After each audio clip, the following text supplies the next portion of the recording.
Knowing where you stand on your retirement journey is not always easy. While there's no right or wrong answer, planning for the future is essential. No matter where you are in your journey, there's still time to improve your retirement outlook. Here are some tips to help you stay on track. A 2024 study says there could be a looming retirement crisis in America. Morningstar research found that as many as 45% of seniors who retire at 65 could run out of money as they age. That number climbs to 54% for workers who retired at 62. But that's not the whole story. According to the Census Bureau, as of 2022, 48% of retired adults received some form of income outside of Social Security benefits. The majority of this income came from 401k plans, while just over a quarter came from pensions and 16% came from individual retirement accounts. In its study, Morningstar even concluded that the retirement crisis could be averted, or at least seriously downplayed, if more workers had access and used workplace investment plans. So, how can you make sure to be a senior who lives comfortably off of their income? Well, it all comes down to having a strong portfolio, starting early, and avoiding the penalties that come from withdrawals. That's why this week on Wealth, we're taking a look at how to best invest for retirement at every age, from workers in their 20s maxing out their 401k match to those over 70 living off of their investments.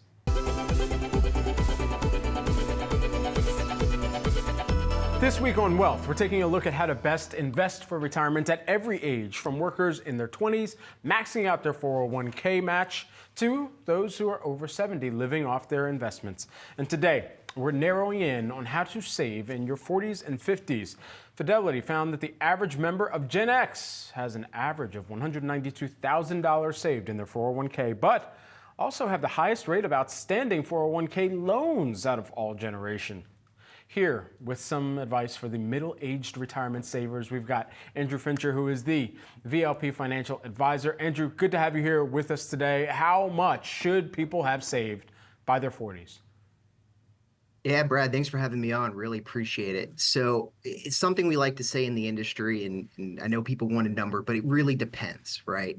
So you got to really think about where you're coming from. It factors in cost of living, taxes, and lifestyle as well. Some people want to live off of 150,000 a year. Some people are comfortable with 50. And so when you look at it that way, what we try to see is goals-based planning. What that means is see what your future looks like. What number do you have to live off of? Consider costs such as cars that you need to repurchase, care, in retirement, and then work backwards to see what assets you have to know how much each year you should be putting for retirement. That's nice. I like that. Goals-based planning here. Okay, so how do you run the prioritization calculation around that goals-based planning? Sure. So we do categorize it into needs, wants, and wishes. So your needs are definitely going to be your typical retirement savings. We typically break out of that your medical care, so your Medicare premiums. If you have private insurance, what does that look like? And then again, vehicle repurchases. If you go over to the wants, that's sort of vacation, right? People typically, maybe you want to travel abroad, maybe it's just to the lake down the road. Either way, there's a cost associated with that. And then wishes is, maybe you want to pay for your children's wedding, or maybe you want to leave a bequest to them, or charitable contributions, whatever that is. We categorize it to know you need to start at the needs and then work your way down and see what probability of success is for that. So how do catch-up contributions work for those who feel like they're a little behind the eight ball, or perhaps not at that $192,000 in their 401k? What can they do to catch up? Sure. So this is a great wrinkle that was just added by Secure Act 2.0. So I know a lot of people know the deferral number is 23,500. However, there's these new layers with the catch-up. So between ages 50 to 60, you can contribute an additional $7,500 for 30,000 total. And then on top of that, from 60 to 63, there's the additional $11,250. So Congress got together, and if you have cash flow that allows for it, it not only helps you save for retirement, but also reduces your current tax liability as well if you're in higher tax brackets. How and what is the best way to go to just calculate how much you need for retirement? Sure. So, a lot of factors in that. Inflation's going to play a role, right? So typically you got to look at inflation from a 3%, maybe 2.5% if you're quite bullish on it. Medical expenses, 5.5%, 6%. If you're saving for college, for instance, that's even going to be higher. And you got to look maybe more specifically on which college, because again, private could be more expensive than public, depending on the state. So factoring in these things, if you utilize software, we utilize a software called Money Guide Pro. There's others called eMoney. Banks have them as well. But if you put these factors in and try to make sure that you're including appropriate amounts that are going to grow each year, that allows you to work backwards to say, hey, this is the amount that I need to put in to be able to get to our goals. So what are the percentages that you need to think about saving for different types of expenses, right? Because it's not just like you're going to draw upon this figure, be able to go upon some vacations to some perhaps lavish destinations, and then also you're going to have your normal expenses, your house, maybe some medical things that pop up too. So how do you go about calculating those specific percentages in each of those buckets? Sure. So obviously the large base is going to be your living expenses, right? Just your groceries, if you have a mortgage or rent, car purchases are going to be a big part of that as well. And so typically you have a good idea of what you're spending. If you don't, always look at your budget, see if there's margins that you can sort of create that cash flow. As far as other things, whether it be vacation, it's sort of you have to weigh your options there. So maybe a typical vacation for you is 5,000, 10,000. You look into that. That's the great part of these softwares is it actually will shoot out a probability of success for you. So if you utilize this and say, oh, maybe you want a stretch goal of 15,000 for a vacation, put it in there, see the probability. Then you can lower it and go through and see, okay, this is the constraint that we have for this specific goal. I can't wait until my average vacation is 5,000, 10,000. Andrew, you've put an aspirational goal out there for me, and now I've got to work with ChatGPT to figure out how I can get to it. Andrew, appreciate it. Appreciate it, Brad.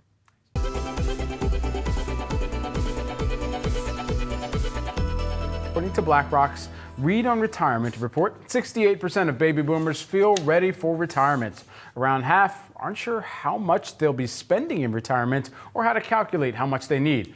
Here to break down what those early 60s savers need to know, we've got Sarah Brenner, who is the Ed Slott & Company Director of Retirement Education. Sarah, good to have you on the program here with us. Let's start with your 401k. What are the options for combining or rolling over those accounts? Thank you for having me, Brad. Yeah, when somebody retires, when they leave their job in their early 60s, that's a common time when that happens. They're going to have some big decisions to make.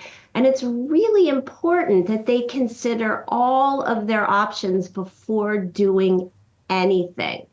One option that we always hear about is rolling over to an IRA, and that can be a great option, but it is not for everyone. You want to think about all of the possibilities. For some people, keeping the money in the employer plan may be the way to go. If someone's concerned about creditors, employer plans, they are protected under ERISA, and that is the gold standard. IRAs outside of bankruptcy, creditor protection is only available under state law, and that can vary. So if somebody's concerned about creditor protection, staying with the plan, that may be the best choice. Another possibility that many people may not be aware of, taking a lump sum distribution. That might sound crazy, but it can make a lot of sense if you have highly appreciated employer stock in your retirement plan at work. You can take advantage of a tax break called NUA. If you're too quick with the trigger on an IRA rollover, you're going to lose that tax break. You call the 60s. For a lot of people, the IRA rollover, that's the way to go. There's a reason why this choice is popular. IRAs are great for access. It's easy to get at your money in an IRA. IRAs offer a world of investment options. Your possibilities for investment choices are almost limitless. In addition, IRAs, they're easy to work with when it comes to estate planning or taking required minimum distributions. Certainly. And so with those options, you call the 60s a sweet spot for withdrawals. Why is that? Yeah, we like to call the 60s the retirement account sweet spot. The reason for this is that you no longer need to be worried about early distribution penalties. If you tap your retirement account before age 59 and a half, you are likely to get hit with a 10% penalty. And that's on top of any taxes that you would owe on the distribution. There are some exceptions to the 10% penalty, but those exceptions, those are hard to fit into. So most people under 59 and a half, you tap your retirement account, you're looking at a penalty. After 59 and a half, that goes away. When you reach age 73, you need to take required minimum distributions from your retirement account. In your 60s, you're in the sweet spot. You can tap your money without concern about early distribution penalties, and you're not forced to take money out yet. No RMDs until age 73. So it really is the sweet spot for planning. You have a lot of flexibility. You can take money out of your retirement account on your schedule and not the government's. Certainly. So if people want to save more in their 60s, what can they do? A great option is continuing to contribute to your employer plan. If you're still working, the Secure 2.0 Act has created super catch-up contributions. If you're age 50 or over, you can contribute more to your employer plan. But for those who are ages 60, 61, 62, and 63, there's an even higher catch-up limit, and we call these super catch-up contributions. For 2025, rather than being limited to $7,500 as a catch-up contribution, you can put away $11,250. Now, once you reach age 64, that goes away. Those super catch-up contributions, they are targeted, they're limited to people in their early 60s. Sarah, thanks so much for taking the time here with us today. Really appreciate you breaking this down for us. Thanks for having me.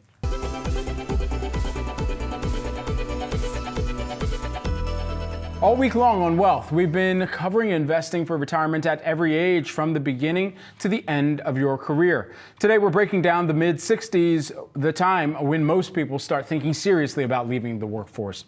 The so-called silver tsunami is underway, with a record number of Americans turning 65 this year. 4.18 million seniors are expected to hit that milestone in 2025.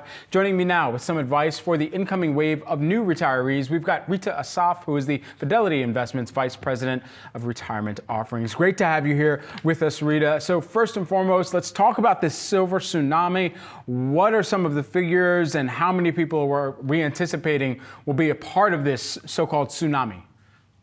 Well, I think, as you just noted, we're hitting sort of the peak number of those turning age 65 right now, which will continue to through 2027. And what we know is that by 2030, almost all baby boomers, I think all 71 million, will be over the age of 65.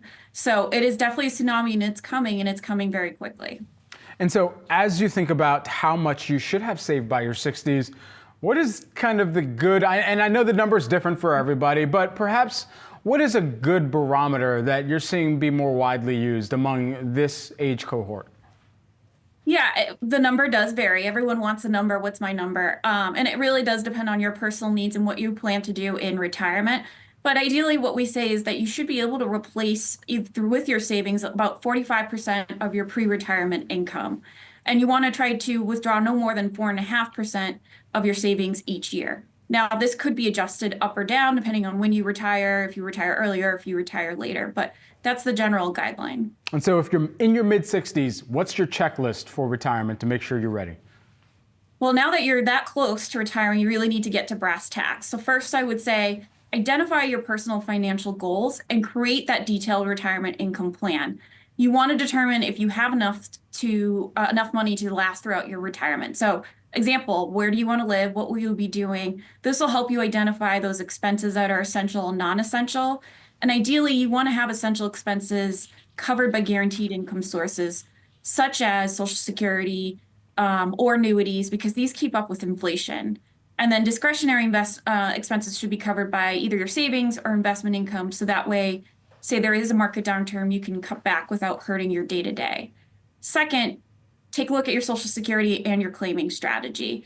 That is one piece that's key. We know that if you wait to delay to claim, you can actually get more, your monthly payment can increase. So you want to understand that, and then how your portfolio is allocated towards emergency savings, income protection, and growth. Third, you want to implement that plan with an appropriate mix of what those investments will look like in each bucket. And then lastly, you'll want to continue to review it. For some, retirement is lasting upwards of 30 years. So we know things can change, whether it's in the market or your personal goals. And that's where it's important to continue to revisit your plan.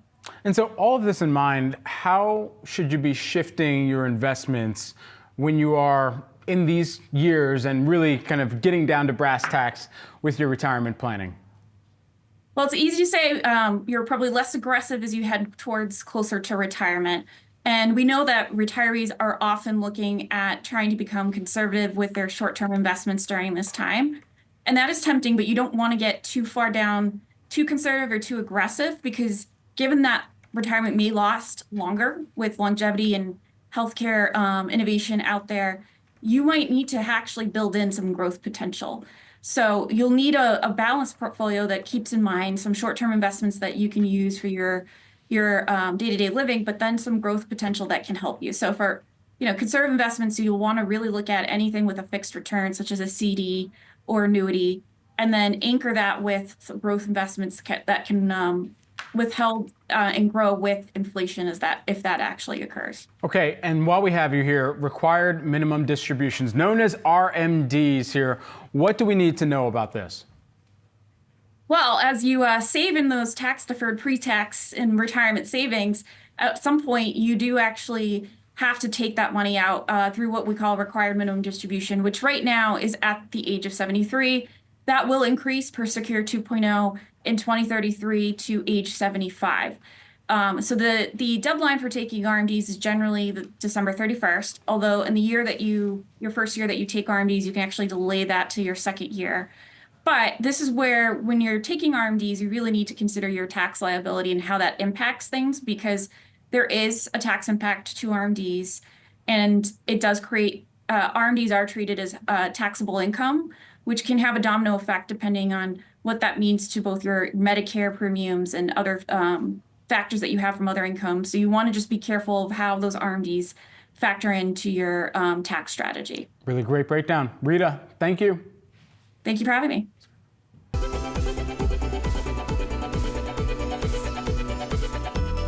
All week long on Wealth, we've been discussing how to best save for retirement from the beginning to the end of your career.